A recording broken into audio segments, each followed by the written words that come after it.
প্রথম দেখায় মনে হতে পারে এটা ফুটপাতের কোনো বাজার, যেখানে সবকিছুই পাওয়া যায়। কেনাকাটার জন্য ভিড়ও করছে মানুষ। পরক্ষণেই ভুল ভাঙে, এটি আসলে খিলক্ষেত এলাকার যাত্রী ছাউনি। অবৈধভাবে দখল করে বসানো হয়েছে দোকানপাট। এই উড়তাছে বইতাছে এই মুড়াইতাছে এই অবস্থা বাধা। নিয়ম না, এখন আমি তো মন টাইম এখন করলে আমি অনেক জমা কেন থেকে আমার কোনই নাই।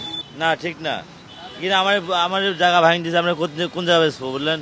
যাত্রী ছাউনিগুলো বেদখল হওয়ায় ক্ষোভ জানান যাত্রীরা। তারা কিন্তু আশেপাশে গিয়েও কোথাও করতে পারেন, এতে করে কিন্তু আমরা যারা যাত্রী তারা কিন্তু সুবিধা থেকে বঞ্চিত হচ্ছি। আর এই যে যত প্রশাসনের লোক আছে, পুলিশ ভাই, র্যাব ভাই, আর্মি ভাই বলে দেয় এগুলো অ্যারেস্ট করবার।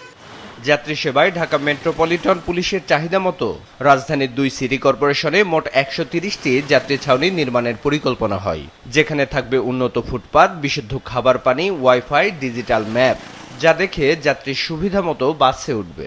ওই যাত্রী ছাউনিতে যাতে একটা ফ্যান থাকে, ওই যাত্রী ছাউনি যেন আলোকিত থাকে রাতের বেলা, ওই যাত্রী ছাউনি যেন ইনকাম জেনারেট হতে পারে, পরিষ্কার পরিচ্ছন্ন থাকে, সেই জন্য অ্যাডও থাকতে পারে। তো সেই ক্ষেত্রে হচ্ছে যে পানি খাওয়ার ব্যবস্থা থাকতে পারে, হ্যাঁ, এবং হচ্ছে যে ওখানে সৌন্দর্য বর্ধনের জন্য কিছু মানে ফুলের চারা বা বৃক্ষরোপণ, যদি মানে যেগুলি ছায়া আছে সেখানে বৃক্ষরোপণ, ছায়া যে গাছগুলো সেগুলি করা যেতে পারে। তাইলে হচ্ছে যে পরিবেশকে রক্ষা করা এবং সৌন্দর্য বর্ধন এবং যাত্রীদের যে উপকার আছে সেটা বোধ মানে বিষয়গুলিকে অ্যাড্রেস করা যায়।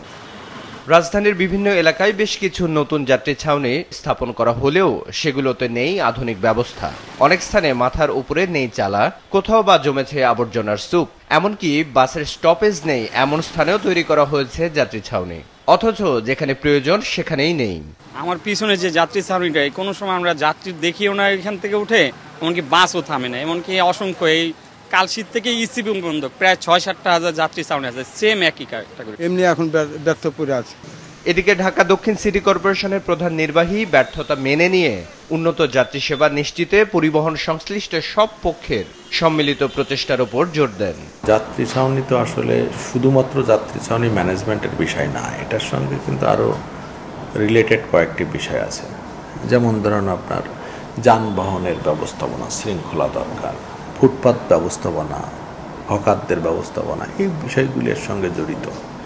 একই সঙ্গে আমাদের যে দেশে যে সাধারণ যাত্রী যারা এখানে এটা ব্যবহার করেন, তাদের বিহেভিয়ার প্যাটার্ন, এই সবগুলি মিলেই আসলে এটার ব্যবস্থাপনা।